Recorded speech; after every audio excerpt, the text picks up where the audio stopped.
you the head of household, and you don't want to be no lawyer, and I all of that. mean, Uh, you not got all of your that own though. business. N- No, You you be can just say defense attorney. That's it. all right. Okay, we're live. Okay. Good evening, everyone, and welcome to our Walking in Black History virtual uh, presentation. We would like to thank all our watching and listening audience for joining in. We want to thank those of you who've been on the first two portions of this Walking in Black History tour, or three portions. The first portion was uh, the NAACP joining in and providing access to the National March on Washington, the commemoration that was held August 28th in Washington, D.C. We joined it virtually. Then on September 8th, we had a virtual tour in Selma and Montgomery, Alabama, where we had Pastor Tom Gardner and Pastor Lavelle Jenkins talk to us about the uh, Edmund Pettus Bridge part of the march to Montgomery from Selma, the Gardner Farm, the relationship with Erie Walking in Black History, the relationship with Reverend Hurley Murphy and his wife Velma, who came out of the Gardner family, and how 28 years ago, these two gentlemen were instrumental in connecting our first Walking in Black History trip. We were also joined by Miss Joanne Bland on the other portion of the Edmund Pettus Bridge, who had a very enlightening conversation of how she, as a young lady, was walking across the bridge, how she had a personal relationship with John Lewis, how they don't want to change the name of the bridge from Edmund Pettus to John Lewis or anything else, how John Lewis supported that notion, and to just share her experience as being an 11-year-old child in 1965 during Bloody Sunday. And then just this past Tuesday, the other part of our virtual Walking in Black History tour, we were able to join in with this historic 16th Street Baptist Church, which was firebombed on September 15th, 1963. And they told us the story that said four young ladies lost their life was only part of the story. There was a fifth young lady, a sister of one of the others, who was injured. She lost an eye, and I believe there was another young man that died uh, as a result of that situation. Also, it is our esteemed privilege to bring to you this evening none other than the best attorney in Erie, the illustrious defense attorney by the name of Rashia Nikki Page, and she's going to be doing a presentation on. We done all kind of had some kind of experience with law enforcement. We know that it's a national debate going on about reforming police and reforming the criminal justice system, and how to protest peacefully, and all of those things. And as the oldest civil rights organization in the world, we know that we believe in peaceful, nonviolent protests. We also know that we believe in following the law, but we know that we have also, through Dr. King, learned how to be resistant to unjust laws and unjust practices and that. And so this is just the final version of this year's virtual Walking in Black History. We bring to you what to do if stopped by the police. Defense attorney Nikki Page. Hello, everybody. Thanks for having me. Uncle Gary, I did not know you was going to say my whole full government name on the internet, but okay, I appreciate it. Happy to be here. I just put together a little short presentation. Hopefully, I'll be able to share my screen and show you guys these slides. It's very general.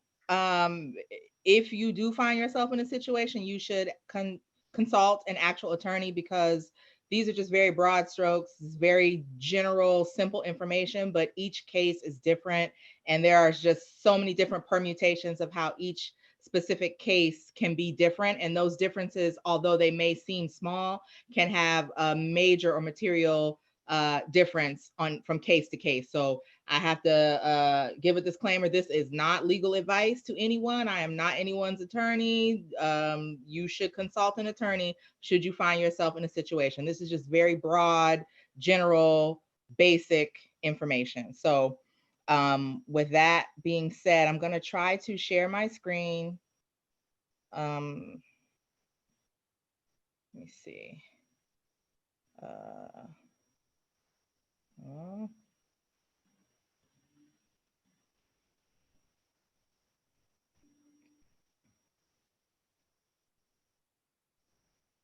Okay, I think that worked. I'm just going to try to make these slides a little bigger so we can see them. I should have started at the beginning. Okay. Can you guys see the slides? Is it up there? Yes, it is. Okay. So what to do if you're stopped by the police? Okay. Okay. So I'm starting under the assumption that you're walking, that you're not in a vehicle, that you're just walking down the street. First and foremost, do not run. Now, there is case law that says running in and of itself is obviously not a crime. Running isn't necessarily indicative of criminal activity or that you're doing anything wrong. But I'm just trying to give you the practical, not necessarily the law school hypothetical law school test example. I'm giving you like the real. And in real life, although it's not illegal for you to run, it might not be, or it's not the best case scenario, because it just makes people feel like you did do something, even though we all know that running is not indicative of crime. If the police are approaching you, you just take off running, it seems suspicious. Especially if you haven't done anything, necessarily wrong. Just, handle the situation accordingly. I wouldn't recommend, running. There's only maybe a small set of circumstances, and then those are the outliers. In general, don't run, because it just kind of heightens the situation. It escalates the situation. And sometimes, you have to think for your opponent, not just for yourself.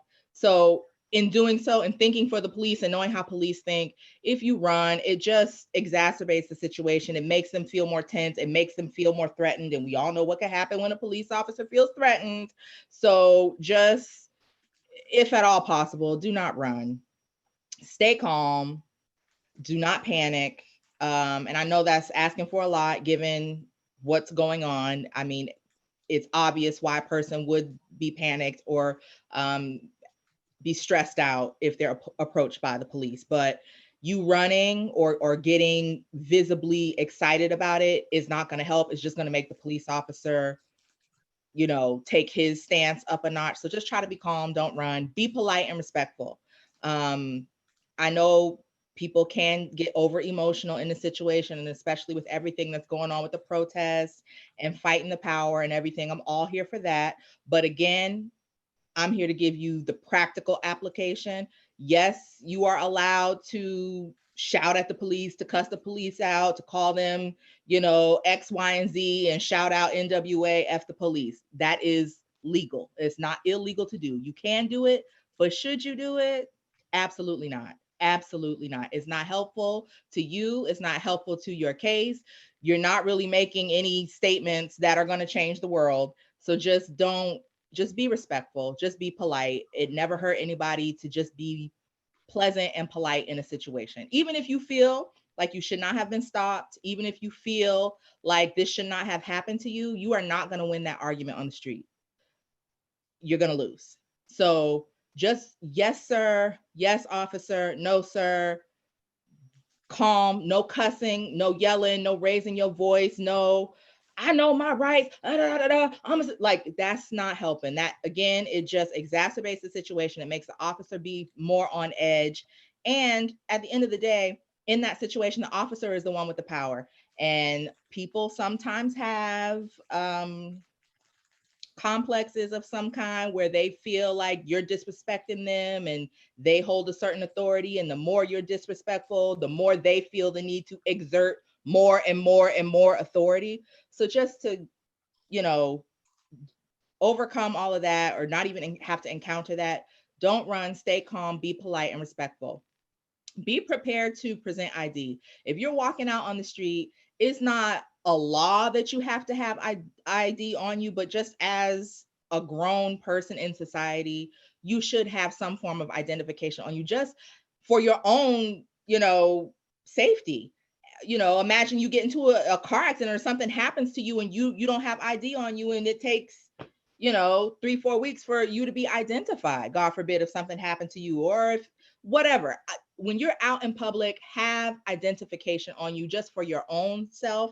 And also, if you're stopped by the police, you're not necessarily required to give your ID if you're approached by a police officer and they ask to see it. However, practically, again speaking, like, do you want to march on Washington about this officer asking you for your ID? You want to make it into a situation, or you just want to show them your ID, it says John Smith, and be on with the rest of your day?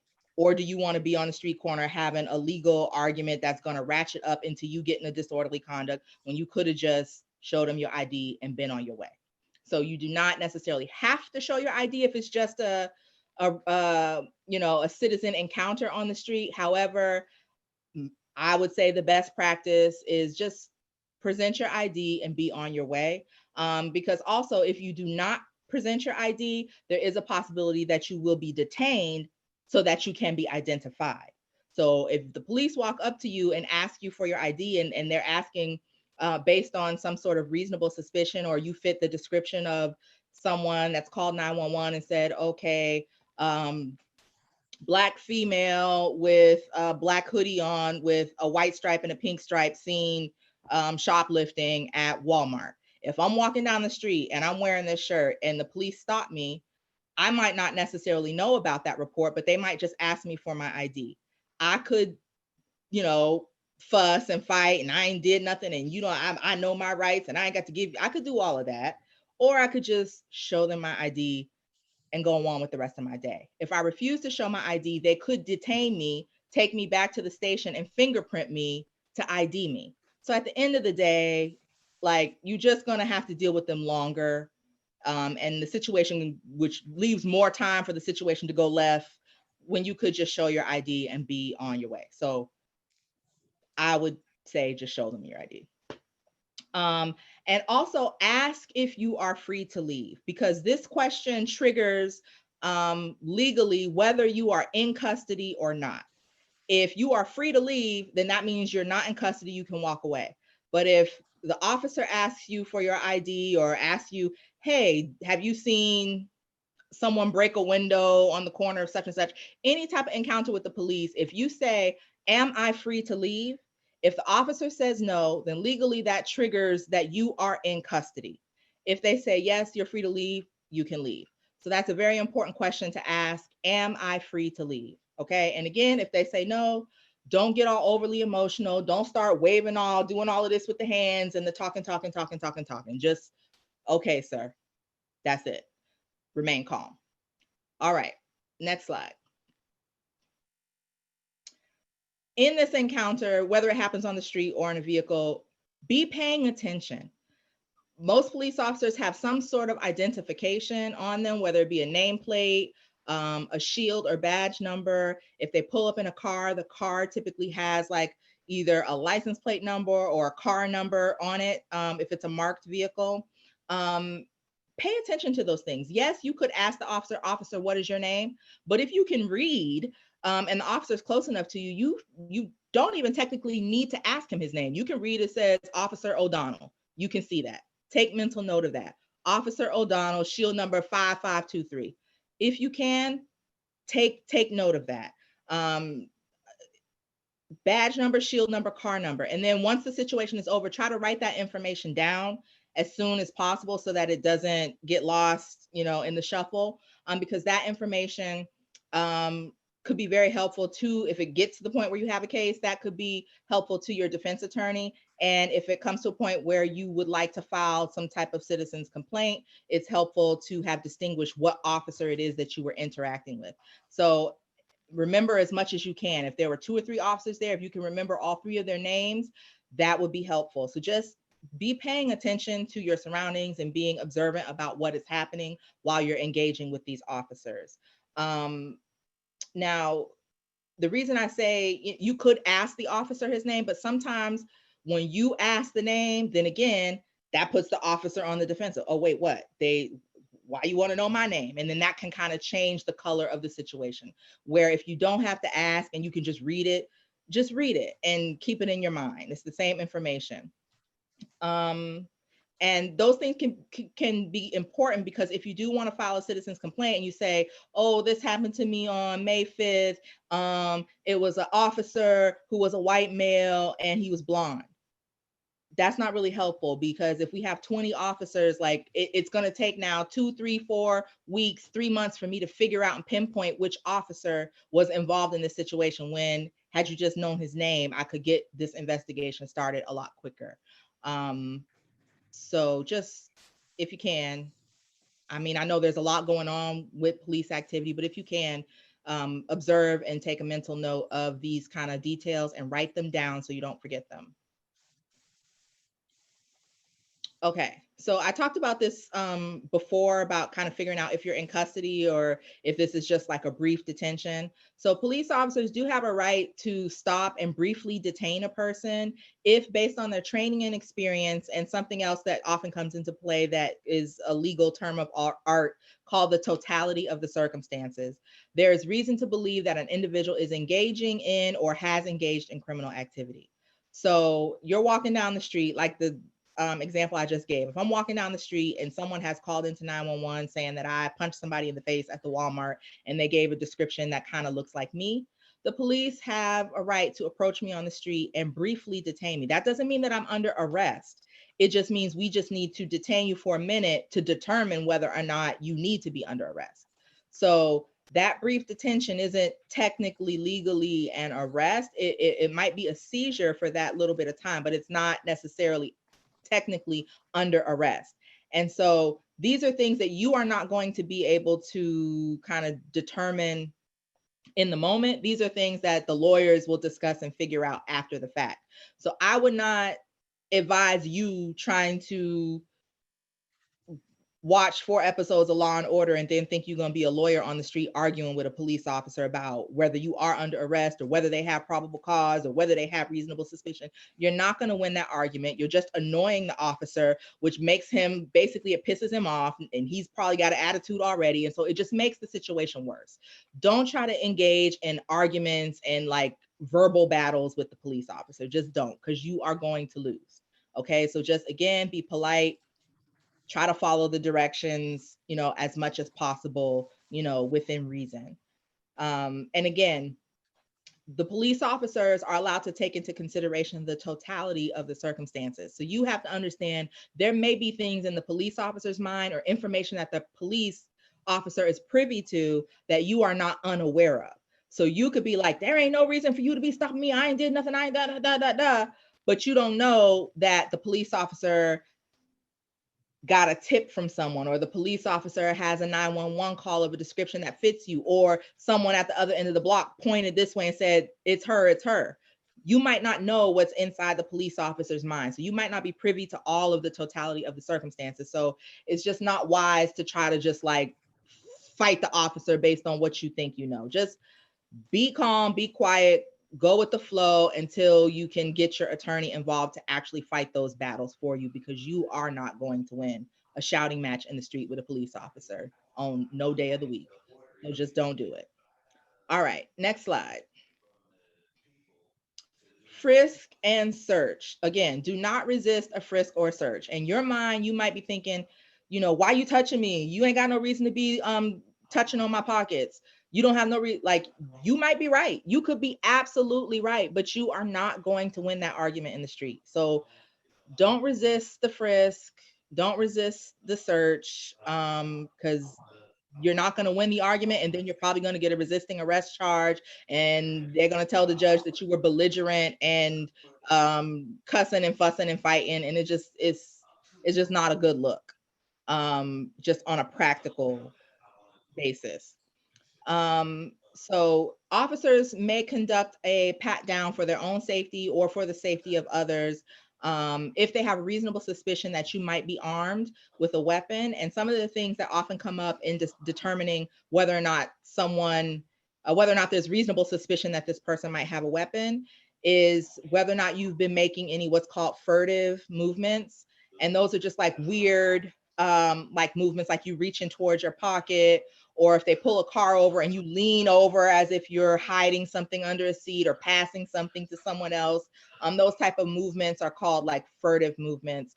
If they see like an outline of a gun in your pocket, or something that looks like it might be a gun in your pocket, a suspicious bulge, that's, you know, the terminology that you see in a lot of the case law. So if they see or observe any of those types of things, or you know, maybe they've had encounters with you in the past where you've been armed, or they know that you have had weapons before. Those are things that can come into play into determining whether the police officer has a reasonable suspicion that you might be armed, that would give them the right to pat you down. So he's just gonna talk to himself? All right. Uncle Gary, can you mute your phone if you're gonna be talking?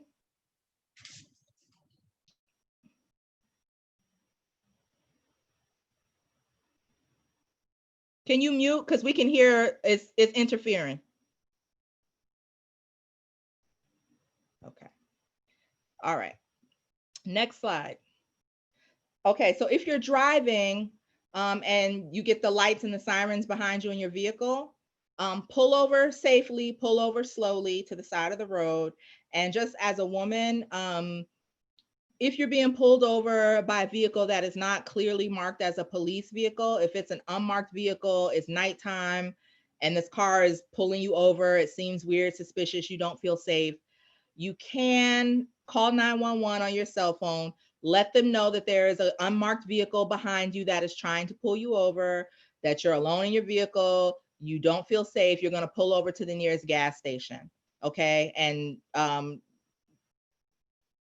give them that, call the 911 so that that is recorded, and that they can confirm for you whether or not that actually is a police officer, and let the police officer know your concerns. But don't try to like speed away, like just drive regular until you get to a lit, occupied kind of place where you feel safe, whether it be a Walmart parking lot or a gas station or something like that. But definitely call 911 and let them know the situation, and pull over as you find a safe space to pull over. But if it's a marked vehicle, lights and sirens, and it's clearly like a police car, pull over safely, stop, turn on your hazard lights.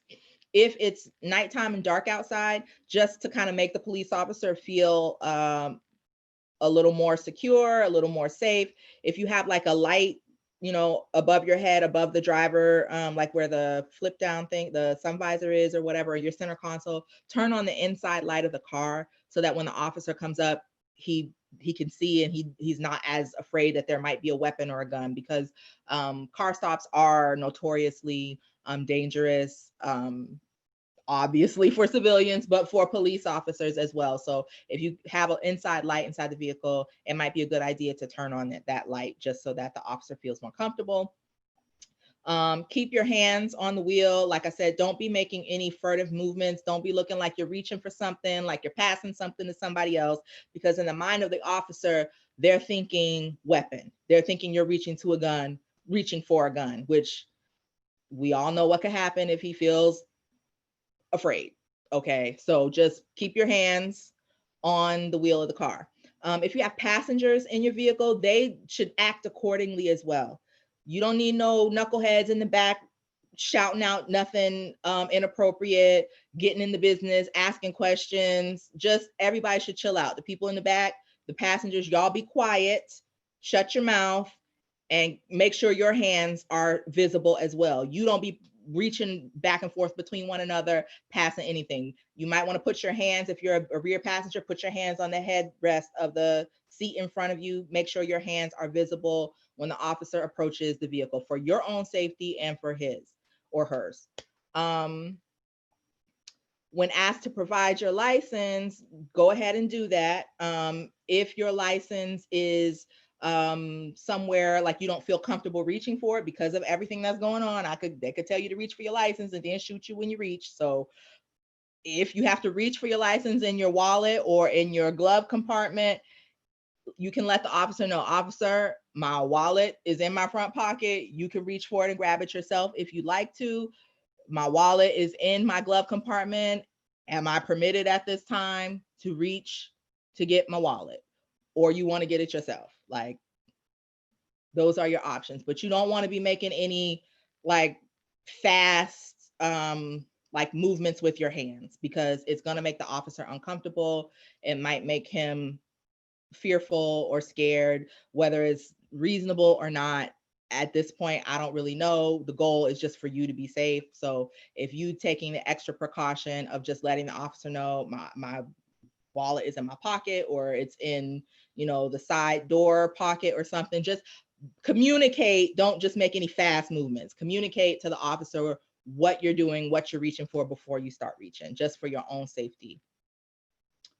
And as a driver, you're supposed to have your license on you. Sometimes people get pulled over and they are licensed, but they don't have the license on them. You are supposed to have a license actually in your physical possession when you are on the road.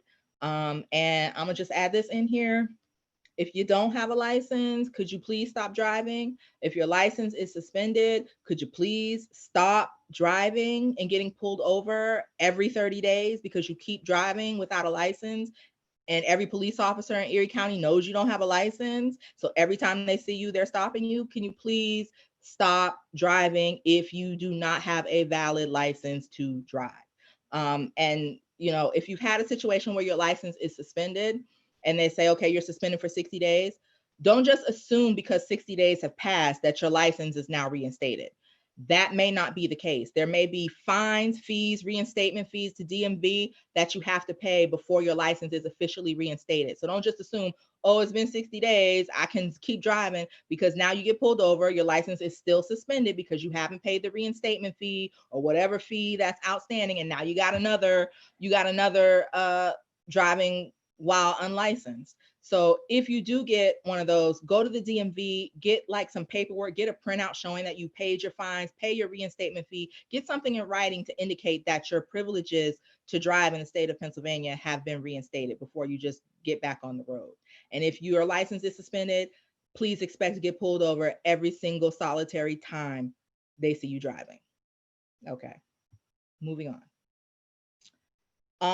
If you have an encounter with the police that ends up in you actually being arrested, do not resist arrest. Again, flailing of the arms and screaming and trying to bite and yelling and cussing and fussing, that is so unhelpful, because again, you're not gonna win. You might get shot. And when the case go to court, the officer's going to get up there and tell everybody, including the jury, about how you acted like a maniac while you were being arrested, which makes it very difficult for your defense attorney to argue on your behalf for any kind of leniency, to try to get you a better deal if that's the strategy, or to try to argue in your behalf if the testimony is that you behaved like a banshee during the arrest. So you're not going to win that fight. So why even engage? Just, even if you feel like this is an unlawful arrest, it's not up to you as the person being arrested to determine if the arrest is unlawful. That is a legal matter to be determined by the court, which means you're not going to win that argument on the street. So you just got to go along to get along. I know it's a jacked up situation, but which you don't really have a better option at that point, other than just going with the flow and then letting the legal process play out later. If you're in a vehicle, you can ask the police to allow you to make a phone call to someone who may be nearby who can pick up your car for you, because if your car gets taken in and it goes to the impound, there are daily fees for it to be there. It's a whole hassle to get the ticket back, to get the car back. So, it's probably better to just leave it with a family friend or with a family member or a friend, or if there were passengers in the vehicle, if you trust someone to have the vehicle, you can ask the officers to allow, that person to take the car. Again, along with don't resist is do not argue, because if you're arguing, you're talking. And if you are being arrested, you talking is not good, because you might not be realizing things that you're saying, but you might be making admissions without even knowing it. You might be saying things that will come back to bite you later. So the arguing, the yapping, the running off at the mouth is just not ever helpful. Okay. And again, with your language, don't be cussing like F you and F this and I'm a da da da da da, I'm gonna file a lawsuit. And it's not helpful, and you're not scoring any points.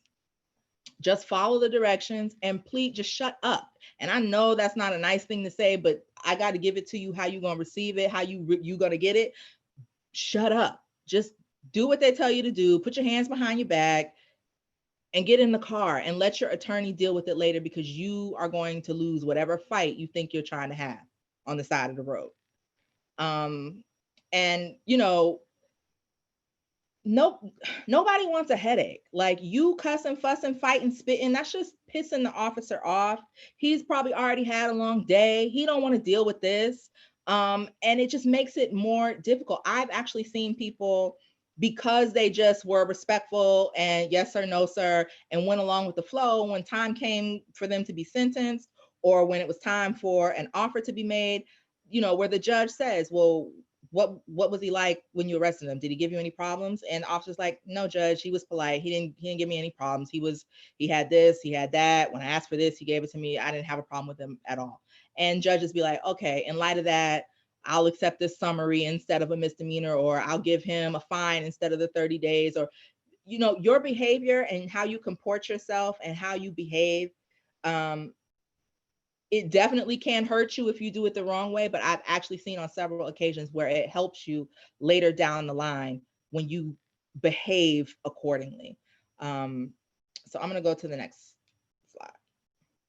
Okay, seriously, shut up. When I said shut up, I meant shut up. Be quiet. Quit talking in the car on the way to the jail. Quit yelling and screaming, as they're arresting you on the sidewalk. Just be quiet. Seriously.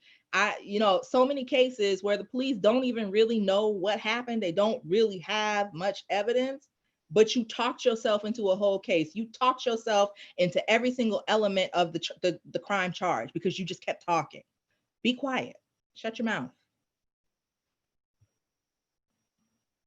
For real. I mean it. Exercise your Fifth Amendment right to remain silent. Now, if you're arrested, the police are going to come to you and say, oh, well, this is your opportunity to just tell us your side of the story, because, we're hearing a bunch of different things. So, you might want to help yourself and just tell us the truth right now. Maybe we can do something for you if you just tell us the truth right now. This is your one opportunity to really tell your side of the story. You know what your side of the story is?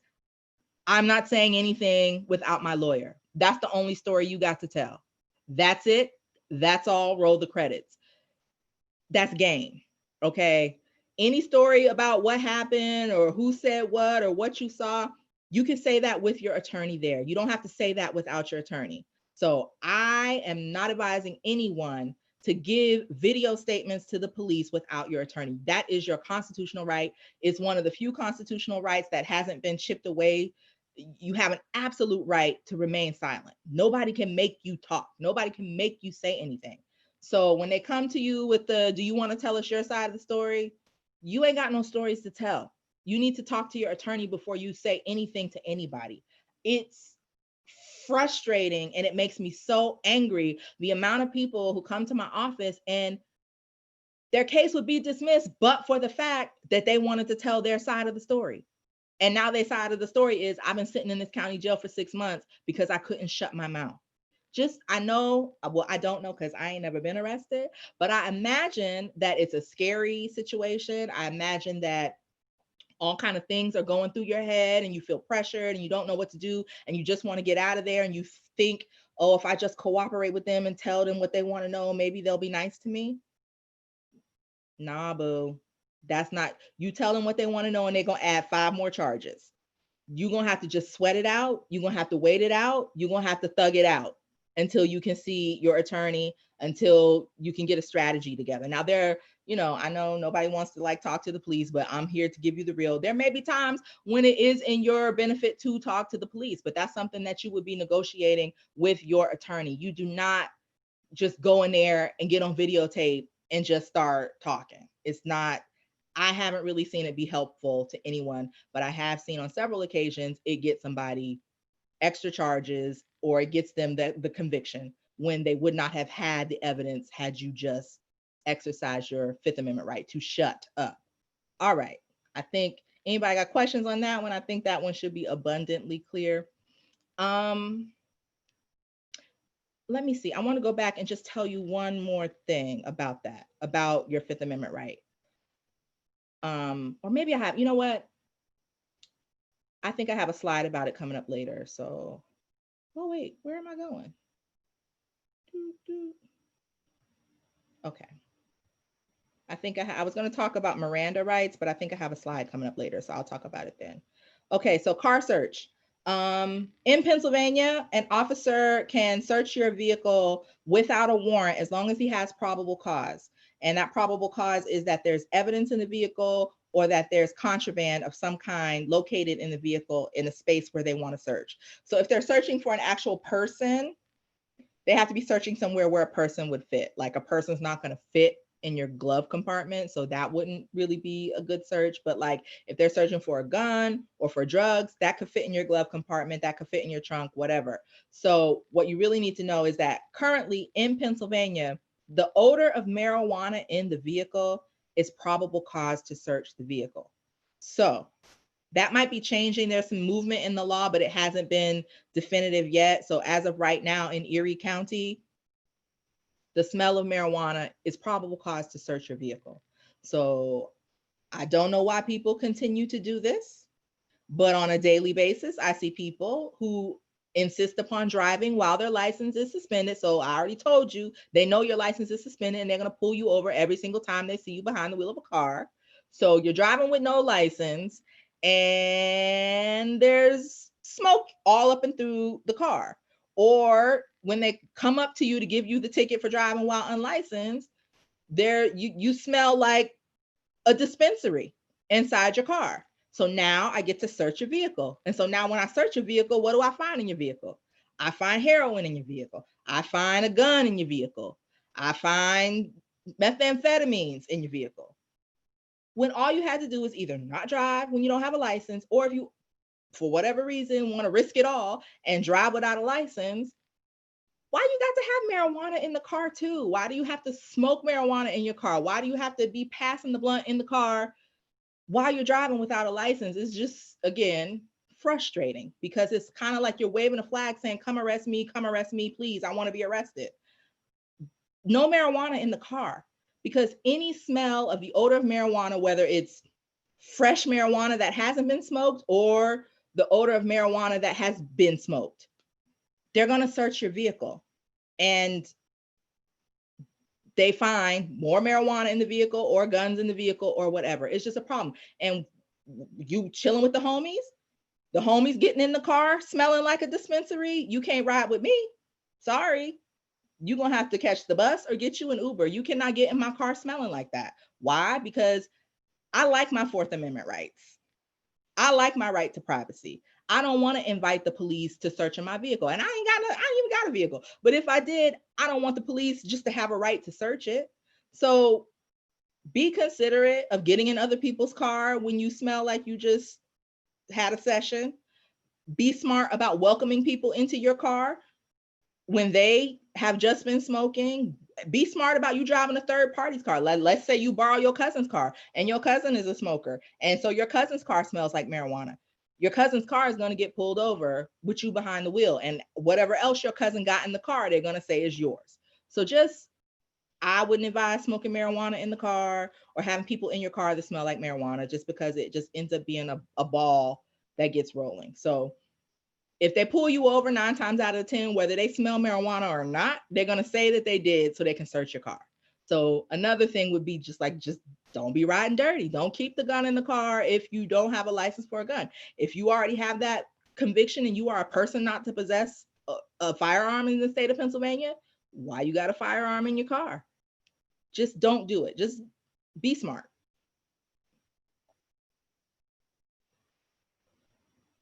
And if you have a marijuana card, keep it on you. Have proof that you have that medical marijuana card, because if they pull you over and they smell marijuana and you're like, oh, I got a medical marijuana card, and they're going to say, do you have it on you? And you don't, they're just supposed to believe that you got it. No, they're going to arrest you. And then if you got it, you're going to have to produce it at a later point. But now you've been in jail for 2 weeks when you could have just had the marijuana card on you.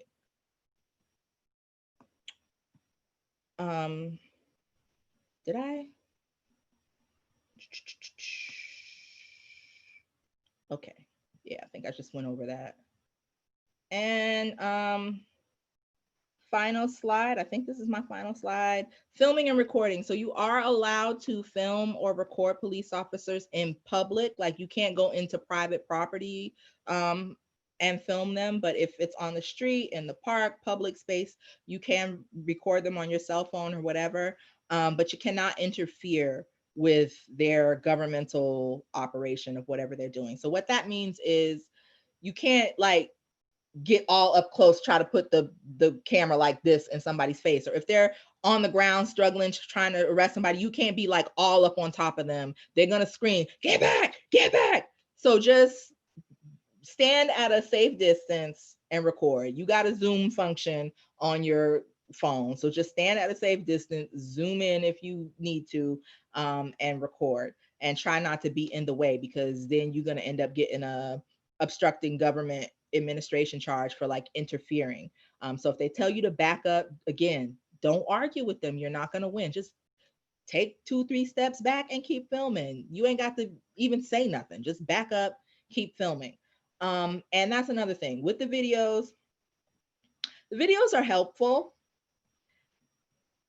but they're more helpful if all the people in the background of the video are not yelling and screaming and cussing and fussing. And just like, if you could just film without all the extra talking, it would be more helpful when it's time to play the video in court. Because what we get is a video where you see an officer doing something he's not supposed to do, but then we also see a whole crowd of people, that this jury of certain individuals who live out in certain suburbs, who see this video and see all these people yelling and screaming and, oh, F this effed up, this BS, da da da da, I'm filing a lawsuit, and screaming and yelling and shouting and cussing and fussing. You hear that and see that in the background. To a jury, that looks like, oh, this is a dangerous situation. Those officers had to pull out their guns. Those officers were in fear for their safety. Do you see how these people are behaving?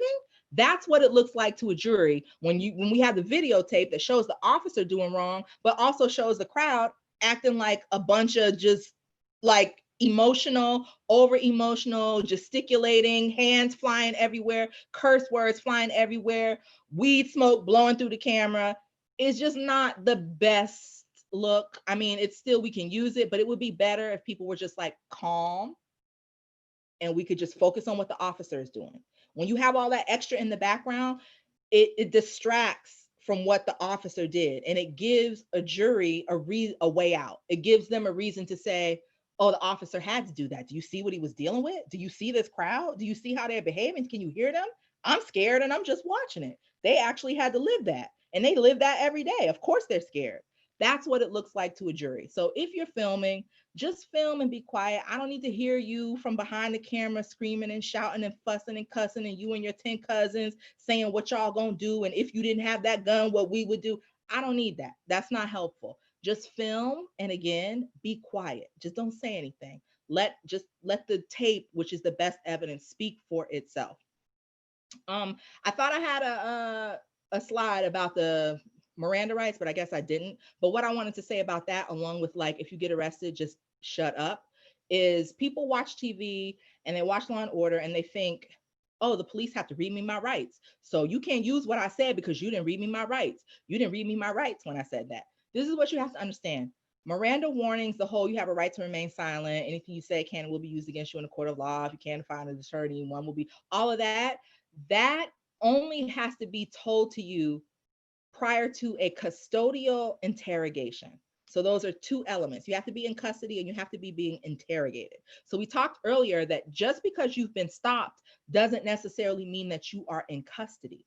So if you start talking and saying all kinds of stuff just because you've been stopped, they don't have to necessarily read you your Miranda warnings if you're not technically legally in custody.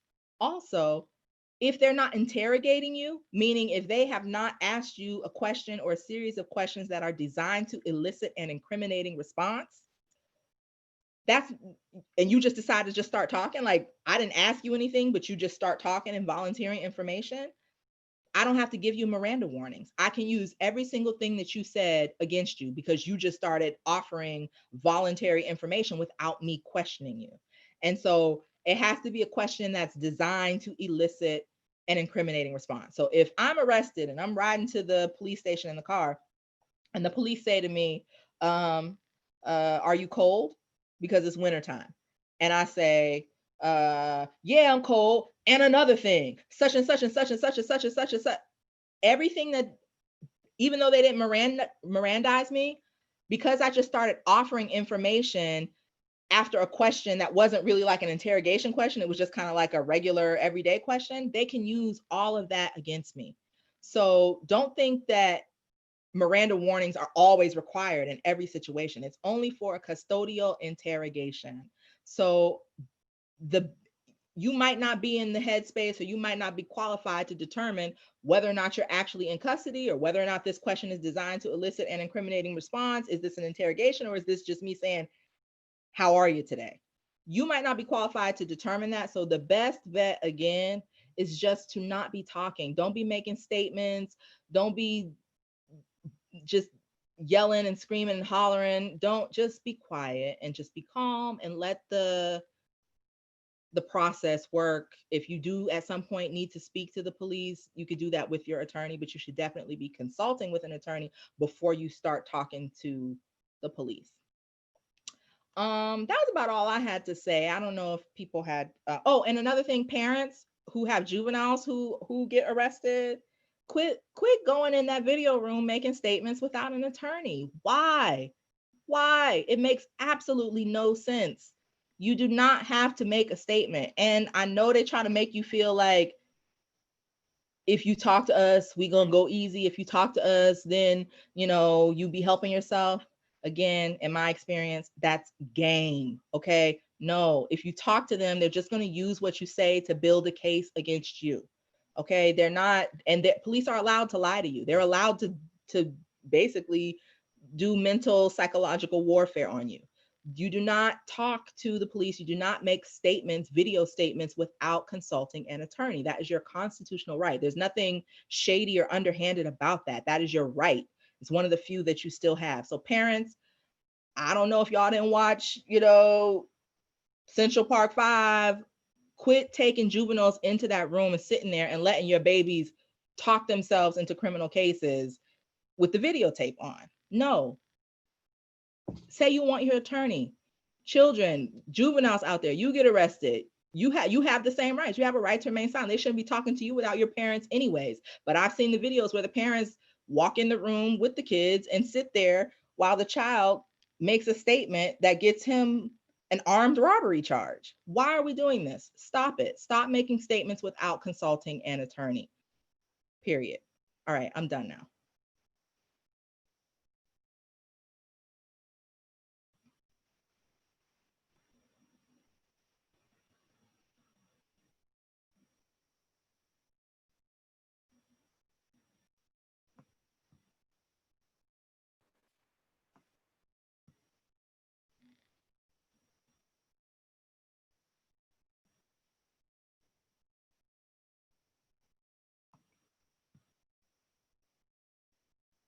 You're muted, Uncle Gary. Am I muted now? No, now you're good. Okay. Are there any questions?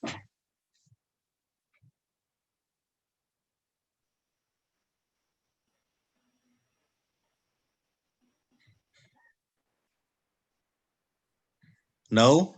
Veronica, were there any Nikki. questions in the chat? Okay. Yes. No, not in the chat, but was that don't talk? That absolutely 100% without question.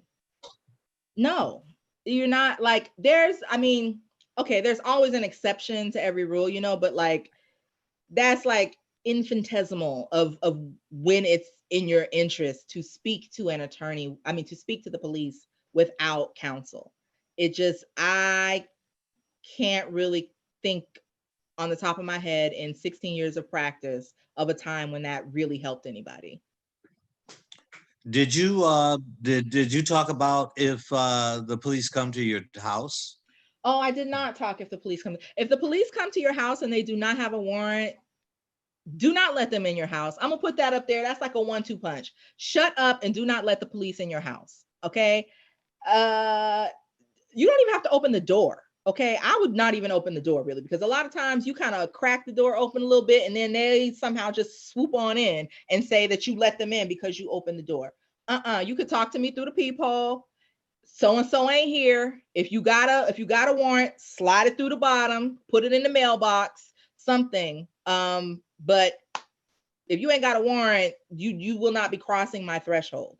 And a lot of times people think people are trying to like, you know, if I just show them that I'm cooperating, then somehow that'll work for me. And maybe there was a time when that was true, but it ain't 2020.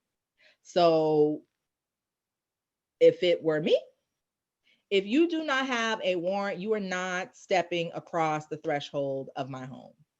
Now, you want to talk to me? Get on the sidewalk, back it on up, and meet me on the side of the house. I'll come outside and talk to you. You want to talk? You saying, oh, I just want to talk. Okay, we could talk on the sidewalk. We ain't got to be in my dining room to talk. You ain't got a warrant. We could talk on the sidewalk. We could talk on the porch. Back it on up away from my door and I'll come out. But if they don't have a warrant, they do not have a right to enter your home unless it's, there's like 3 kind of exceptions to the rule. If it's an emergency situation, like, I don't know, like let's say they heard a woman screaming, help, help, help, he's doing whatever to me. Like that might be an emergency situation where they come in without a warrant. Let's say there's like a hot pursuit situation where they were chasing like a bank robber and they saw the bank robber run inside your house. That might be considered a hot pursuit where they can just run in behind him, even though they don't have a warrant. But just popping up on a Wednesday because they're looking for Jamal and they heard that he might be at your house. If you don't have a warrant, up off my porch, back away from my door, give me 50 feet. If you choose to speak to them, which again, I don't know whether you want to do that, but if you choose to speak to them, you can speak to them on the sidewalk. If they just come to you like, oh, we just want to talk, we just want to, you know, see, we don't have to do that inside my house. We could do that on the sidewalk. So I wouldn't. What if you're underage and the police come to your house and the parent is not there? There is no adult here. You could leave your card. I'll have my mother or father call you when they get home.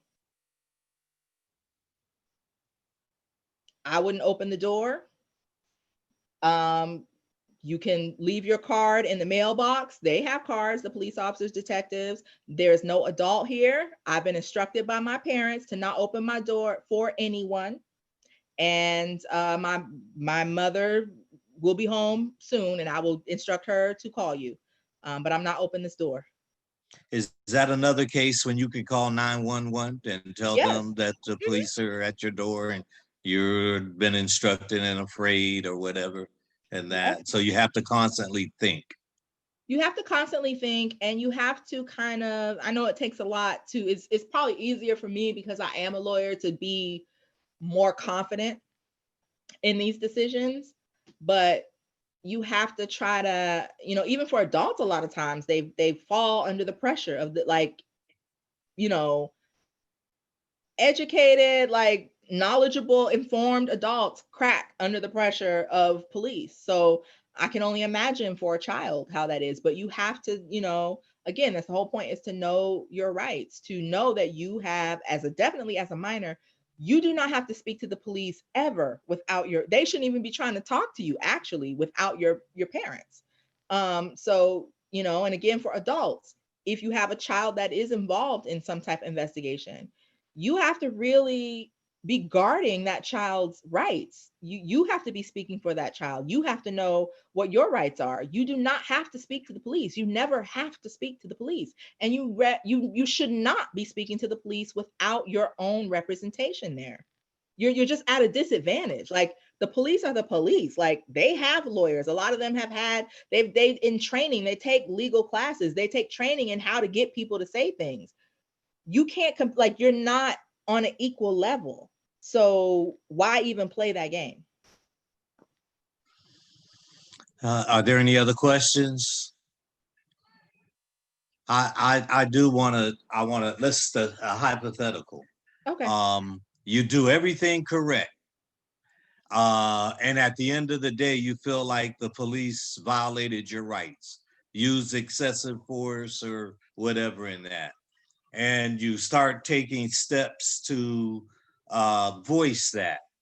As you may be aware, the NAACP has taken the position of thinking that in our community, we need a citizens or civilian review board for situations like that. There is some connection to their following the correct advice or protocol that you gave them to having a fair and transparent solution or process of their complaint. If what? I'm sorry. Like I'm saying, if they do everything according to what you said, and at the end of the day, they feel like the police used excessive force, and that's the how they conducted themselves may lead themselves to get the outcome that they want if they feel that way, if there's a fair and transparent process that does that. And this NAACP, Erie branch, has taken the position of feeling that our community needs, as a policy, a civilian review board so that those kind of things can have a fair and transparent, or go through a fair and transparent process so that hopefully you'll get the outcome that you're looking for. Well, yeah, I'm on record as being in favor of the civilian review board, but that's the work that I've done in the past in New York City. I do not believe that police can be expected or trusted to have unbiased investigations of themselves. It's just, I don't think there's any other kind of profession or any other place of work where that is allowed. Certainly not one where your power is so, like, you can actually interfere with people's liberty. Like, you have the power to seize an individual and then you're supposed to discipline yourself. I've never seen it work. I just don't think it's practical. So I'm in favor of a civilian review board. Not that they're perfect, because that's not the case either. But the fact is that even if you did everything right and you felt like the officer was rude or discourteous or violent towards you, the way things stand now, you could file a complaint and then you get a letter saying, we've reviewed it, we've looked into it, we've reviewed our policy, and it's our view based on our investigation that the officer's actions were in line with our policy. Now, we don't know what the policy is. We don't know what you're referring to. We don't know what does that say about your policy. So, just because you did everything right does not mean that you're going to get the outcome that you deserve. And that's just fact. That's just a result of, a somewhat oppressive system, an actually entirely biased system towards police. And that's just a fact. That's just what it is. But that doesn't mean that because that's the case that you should, you know, be discourteous to the police, or that you, because, you know, I guess I'll put it this way. You behaving appropriately and being respectful doesn't guarantee that you're going to get the outcome that you want. But you acting like a banshee and yelling and screaming and being combative and flailing your arms can almost 100% guarantee that you're going to get some treatment that you don't want. So I've never had an issue with the police. In my personal life, just, you know, walking down the street in New York City, people don't necessarily know I'm an attorney. I have on my hoodie and my jeans and my Timbs like everybody else. I've never had a problem with the police. I've never had a problem with the police professionally. But I'm somewhat of an outspoken person, but I respect police officers. I'm pleasant to police officers. I'm always good morning, have a nice day, be safe. Not because I'm see it as kissing up to police officers, because I'm a respectful person, period, in general. I'm try to be a pleasant person, period, in general. So I am always a proponent of people being respectful and professional and courteous when dealing with the police officers, the same way you want them to be courteous to you. Now, I understand there are times when you are being respectful and courteous and they're wilding. That happens.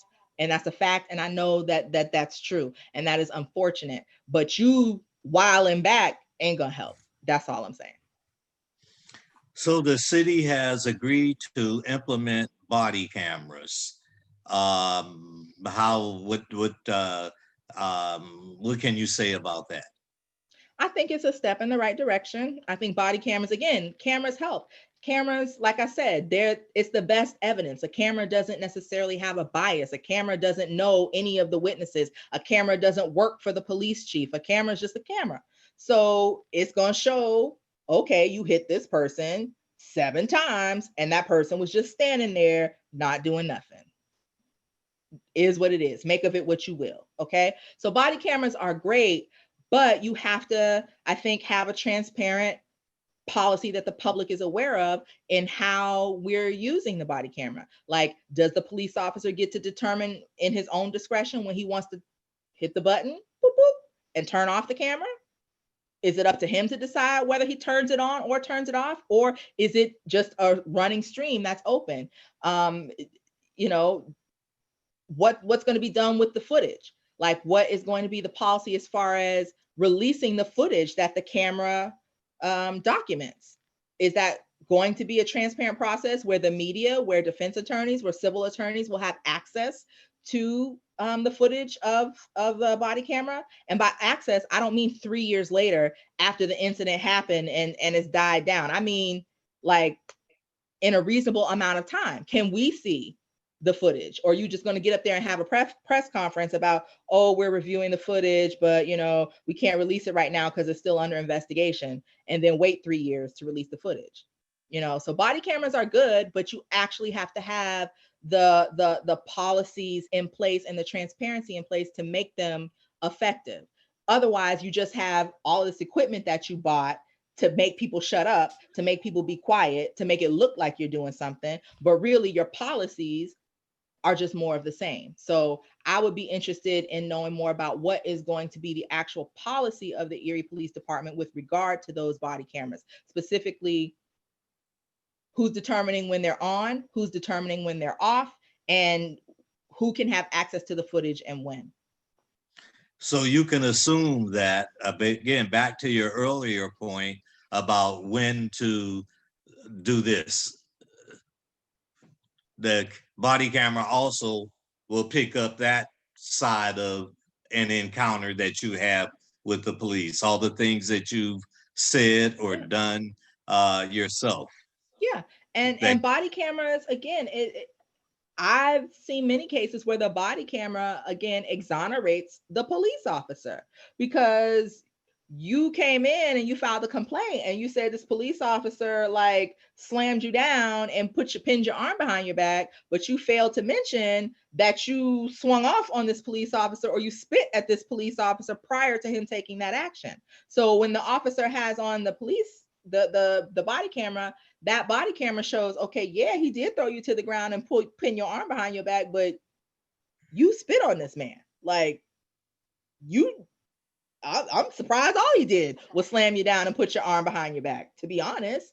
So the camera, like I said, is not biased to one side or the other. So it tends to just get the truth, the truth out there.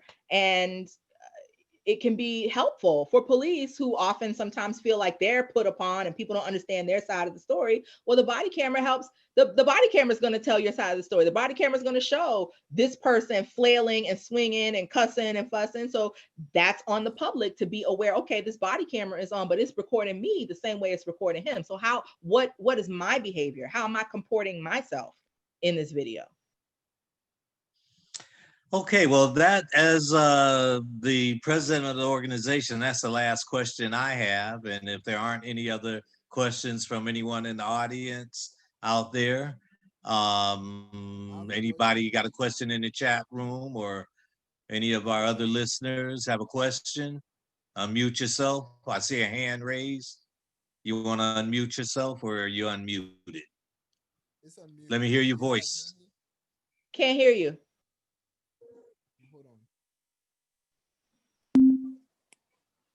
Okay. You guys hear me now? Yes. Okay, yes. I have a question about like when I get let me present myself. My name is Cabell Damdo, and I am a 17-year-old boy with a permit. And I'm scared to drive like these days with everything what's going on. Like I still want to learn more about like my rights and what I need to know, what I need to say whenever I get pulled over. And I was gonna ask you a question like what's the right things for me to do when I get pulled over or anything if I ever be in a situation like that. You said you have a permit? Yes, ma'am. Okay, so you have to have a licensed driver in the car with you when you're driving, right? Yes, ma'am. Okay. So we went over that earlier in the beginning of the presentation, but if you're pulled over, just be calm, be regular, be polite, be normal. Yes, sir. No, sir. I know we're in this day and age where everyone is like anti-respectability politics, and I get it, but I'm here to just give you the practical real world situation. Now, maybe one day we'll live in a utopia when people are not judged by how they present. Maybe we'll live in a utopia when people are not judged by how they're able to communicate. But in this world, the color of the situation changes when you speak properly to a person. If you get pulled over by the police officer, if you like, yeah, huh, what, yeah, that person is treated differently than the person who's like, yes, officer, I have my license. It's in my pocket. Would you like for me to reach for it, or would you like me to step out the vehicle and you can reach for it yourself? Whatever you would prefer is fine with me. Those two people are having two entirely different interactions with the same police officer. Okay, so how you comport yourself, how you communicate, how you carry yourself.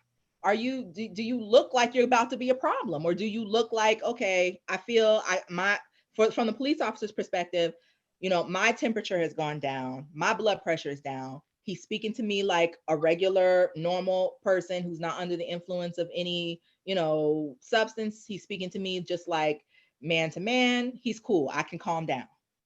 But if you're like, huh, what, come on, man, this is some BS. Why the F y'all always pulling me? Then you're going to get a completely different interaction from the same police officer. So while it might not be fair, while it may be classist, while you may have lots of complaints about it, I'm just here to tell you the real on how you can best serve yourself. So I would say be respectful, be polite, always give a yes, sir, always give a no, sir. And that's the same. If you're in court, this was about being getting stopped, but if your stop leads to being arrested, can y'all please come to court dressed like y'all are coming to court, man? Like it speaks volumes about you and how I'm about to treat you, about how you value yourself, and therefore how I should value you by how you present. You come into court and like, spandex, tie-dye, yoga pants, and fluffy flip-flops, you look crazy. You look like somebody who ain't doing nothing with their life. Now that might not be the truth, but that's what I see. That's what the judge sees. That's what the jury sees. You come into court in yoga pants and a wife beater and fluffy flip-flops, ma'am, that's what you're doing? You're not credible as a witness. I don't believe nothing you're saying. And I don't feel emotionally tied to being lenient to you because you don't look like anybody who's contributing anything to society. And I know this is hard to hear, but I'm just telling you the truth. If you can't go get you a church dress, if you can't go get you, if you're a man, if you have a suit, thumbs up, wear your suit to court. That says I am somebody. I respect myself. I'm a contributing member of society. I got a job to go to. I got school to go to. You don't want to put me in jail. I belong out here free in society. You come into court in your wife beater and skinny jeans and your new J's, you look like you might be a drug dealer. Sorry, that's just a fact. It's not polite, it's not nice, but I'm just trying to give you the real. That's what the jury sees when they see you sitting there in a wife beater, skinny jeans, and Timberland boots. You look like exactly what the prosecutor said you are. Now, when you show up and you got on a suit, now I'm confused. Now my brain is like, but wait, he looks so nice. He looks mannerable. He looks like my next door neighbor. I don't want to send him to jail. He looks like he's, and if you can wear a suit and talk like you got some sense, that's even better. And so to your original question, be polite. Yes, sir, no, sir. And pay attention to your surroundings. Pay attention to what the officer's name is, what the officer's badge number is. If they pull up in a marked car, what is the license plate number, or what is the car number? Is it like squad 1, squad 2? Pay attention to those things and write those things down so you don't forget them, because they might come in handy later.